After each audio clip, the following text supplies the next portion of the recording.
December 1871. Her one idle hands are the devil's playthings. And in the middle of turning down Miss Carmilla's bed when I hear the scream rip through the evening.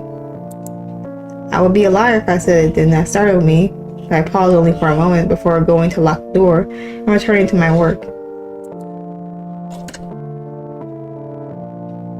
After all, it's only a fool who goes running toward the scream. Any sensible person will run away instead. But this one has come from downstairs, and so I have nowhere to run. Such being the case, I have no reason to stop working. This is the only room in the house with a door that locks, and therefore I am already in the safest place should whatever cause the scream come for me. If it can get through the locked door, then there is nothing that I will be able to do about it in any case, and so it makes no sense to worry over it, this unseen terror. Although I suspect that I may already know what it is. And if I am right, then there is no possibility of escaping anyway. Okay. Bell rings to call me as I am smoothing the sheets, and I take a deep breath. My mistress is in the dining room, and I would be a liar again if I said that I was not nervous about going to see her. Clearly, whatever monster has entered the house is no trouble to my mistress.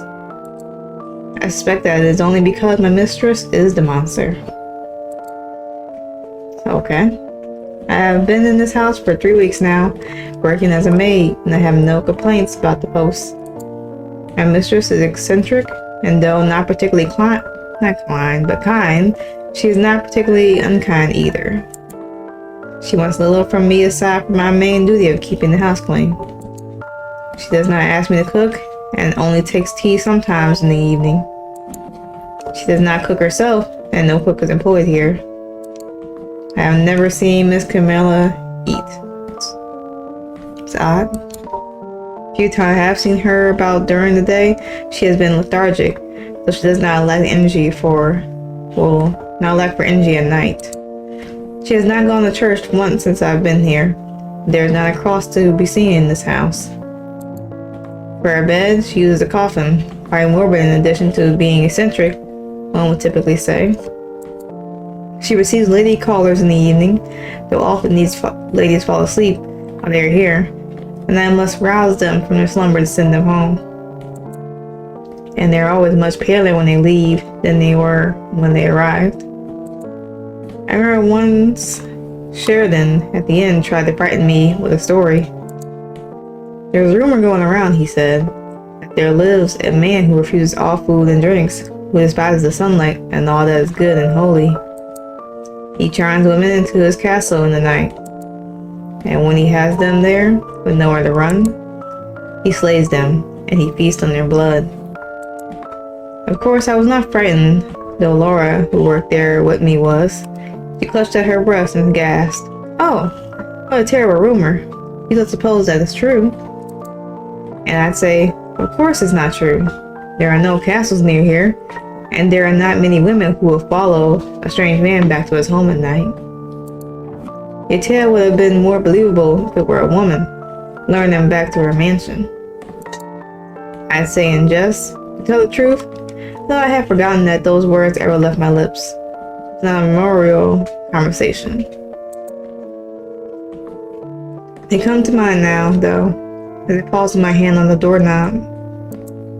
It occurs that with such suspicions holding in my head as I have, perhaps I should turn and run rather than enter. But I have nowhere to run. And even if what I expect is true, I have been safe here for 3 weeks so far, and I have been given no reason to believe that my circumstances will change. Whatever it is that happens to other women that visit here, I have remained unmolested, and so I steel myself against whatever I might see, and I open the door. And there stands Miss Carmilla, blood trailing from her lips to the hem of her gown. Oh. And I thought not to trouble you with my dinners, but it appears that I have made quite a mess. And it is your job to clean up my messes, is it not? It is, Miss Carmilla. There's blood everywhere, and a girl lying dead in plain view. Faced with this scene, I have only one thing to say. I'll get to work straight away. After all, by dally, it would be impossible to get the blood out of the carpet. Part 2, there is no such thing as an immovable object. And what's I gonna do? Be like, no, this shit takes me out too. Been at it for hours and I've scrubbed the room clean. Now all that is left is to dispose of the body. I did not have to worry that it might continue to drip blood, for it had been quite thoroughly extinguished. Okay. Yeah.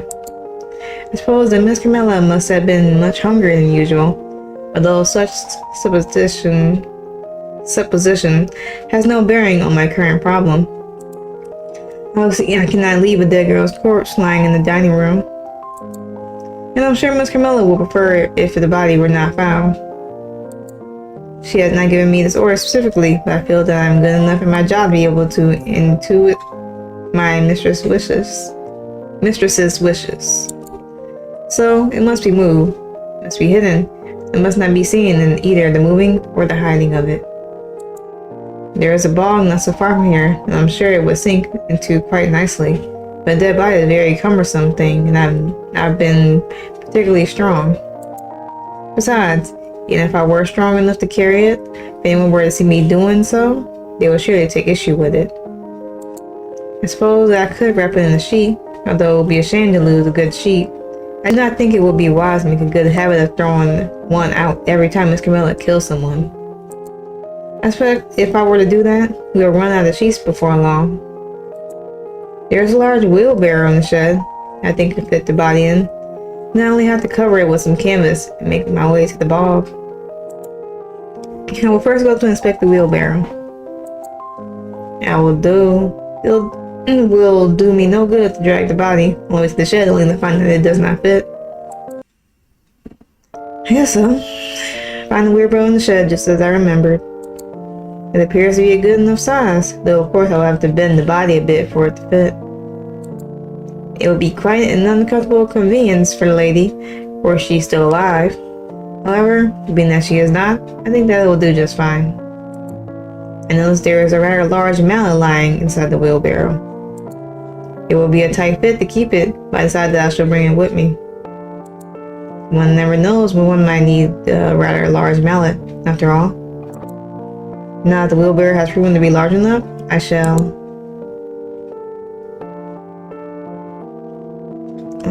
should inspect to make absolutely sure that everything can fit.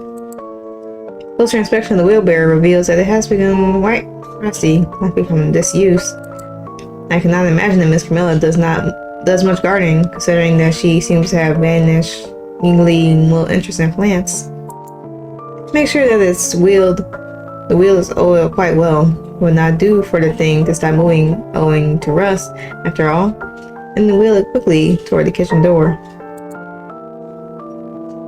I have dragged the body from the dining room to the kitchen, and I found myself in a bit of difficulty. Perhaps owing to the extra time that I took in inspecting and oiling the wheelbarrow, the body had stiffened quite a bit, and quite an awkward position. This was not so bad in the dragging of it here. It would prevent me from stuffing the thing into the wheelbarrow with any efficacy. Suppose I have only one course of action available to me. I must use the mallet I have got and beat it into place. Suppose there exists a second possibility, which is that I might wait until the body begins to slacken again, but I doubt that Miss Carmilla will appreciate the smell of that thing by that point. This is hardly an option. Of course, without mentioning that the odor might draw more attention to me as I attempt to move it. Clearly, given my options, I'd say the only sensible thing to do was stop, beat the body with the mallet. Same principle as the butcher who tenderizes his meat. I rather do hope that no one will eat of this body. At least not any further than has already been done. I must congratulate myself for my foresight, as I have a mallet readily available. I pick it up out of the wheelbarrow, and then I waste no time on striking the body. Suppose that perhaps another person may have paused to get the corpse some consideration. That would hardly be sensible, now would it? who she was, what she was like, what she did. It is all quite meaningless now. She is no longer a she, after all. It is merely a corpse. An object. An obstacle that I must smash through with vigor until it is quite unrecognizable as the human body that it once was.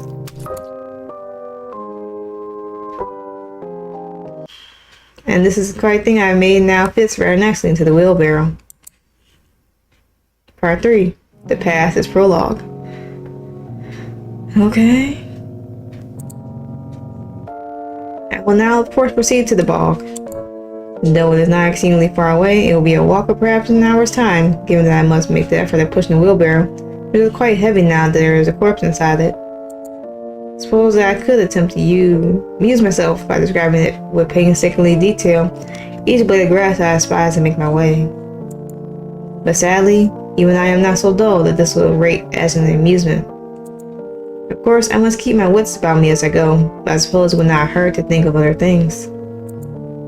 For example, I found myself in the employ of such an interesting creature.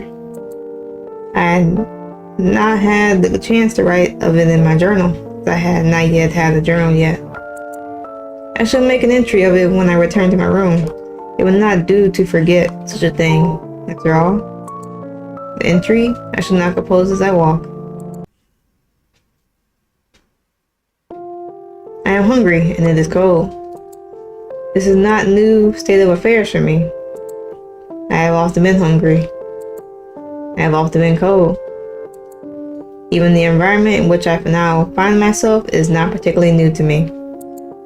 This is not the first time I've been turned out on the street. This is why I knew which places to avoid, which places might be too crowded, which places might be too dangerous. The patch of sidewalk I have chosen to encamp myself upon is far enough from the main street to evade potential insults from passerbyers, yet is not so isolated as to be a danger to me. I have no lantern, and so it is dark as well as cold. However, everywhere is dark, and I have nothing that I wish to look at in any case. I once heard a rumor that a man had invented gas lamps that could be used to light the streets, but never bothered to verify it, and that had been little bearing on my life. Even if such a thing has been invented, I doubt that the government would bother having them placed. It would be a sensible thing to do.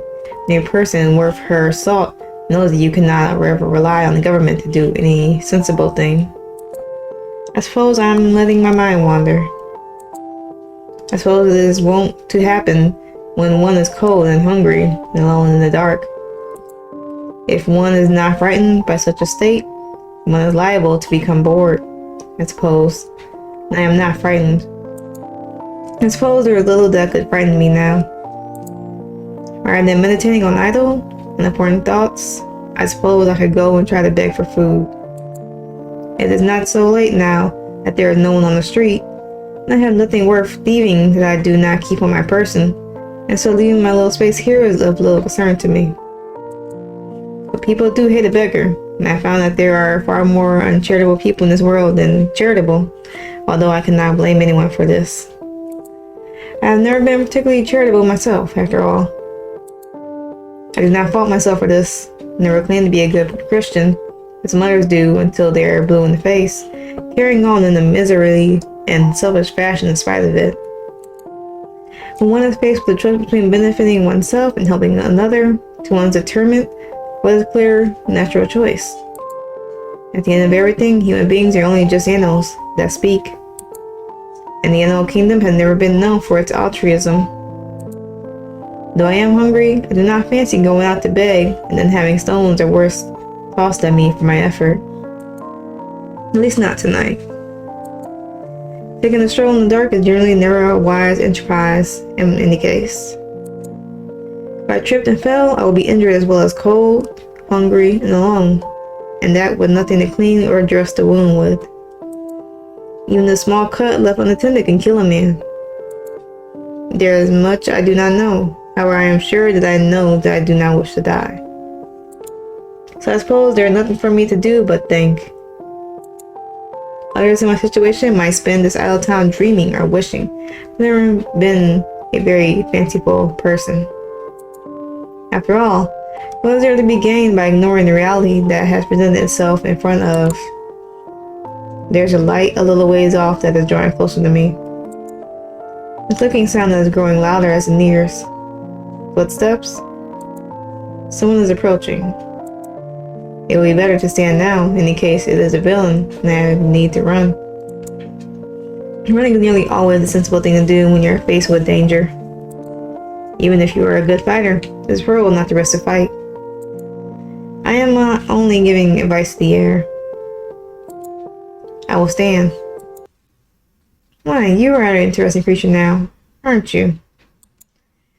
Here's this woman is speaking to me, although I have no clue as to why. The way she carries herself, the way she looks, the way she speaks, she is definitely nobility. And she is quite beautiful, too. No, that is an understatement.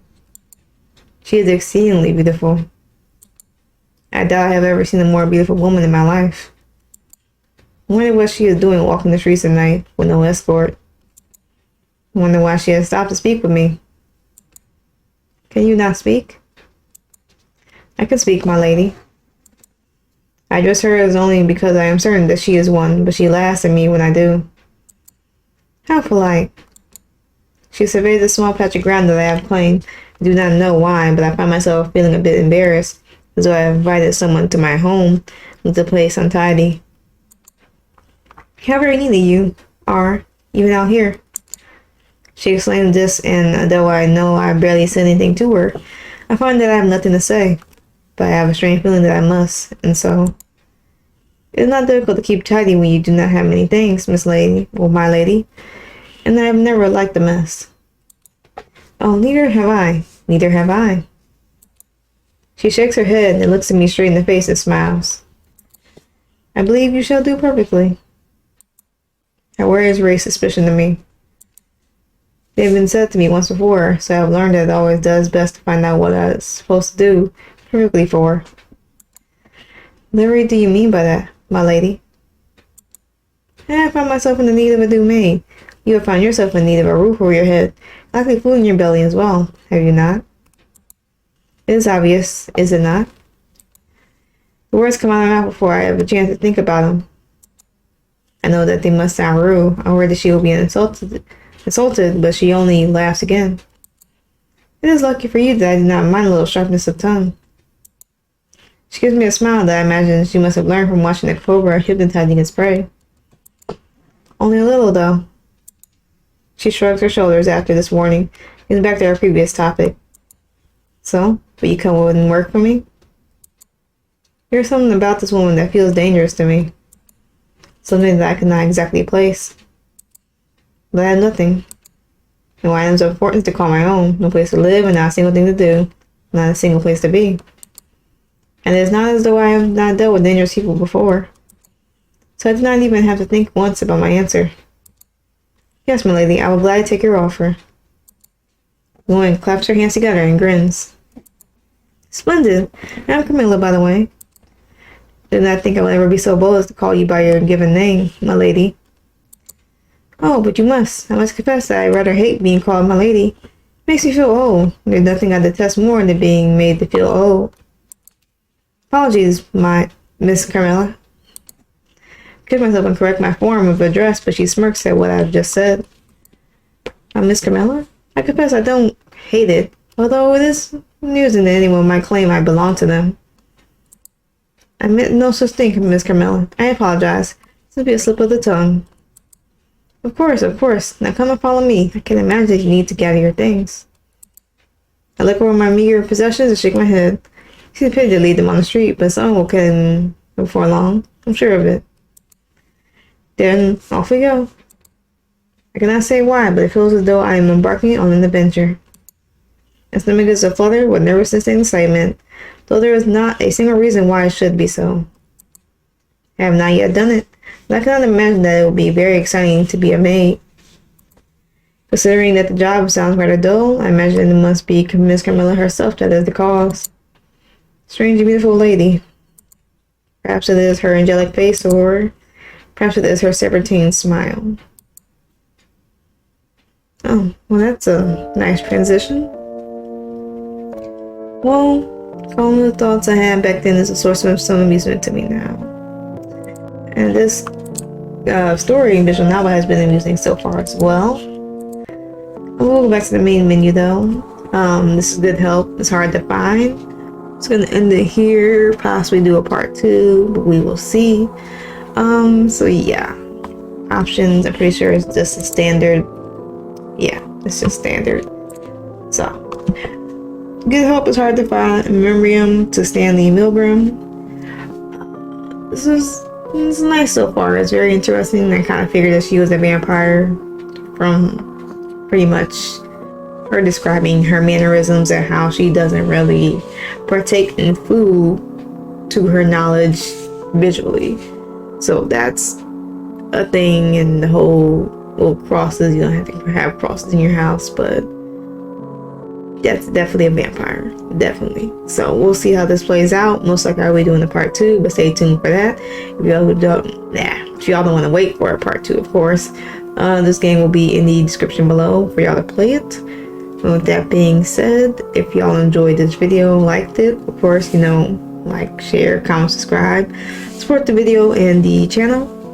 So with that being said, hopefully y'all had a good day, a good yesterday, and better tomorrow, and I will catch y'all in the next video of Good Help is Hard to Find or anything else I will be playing very soon.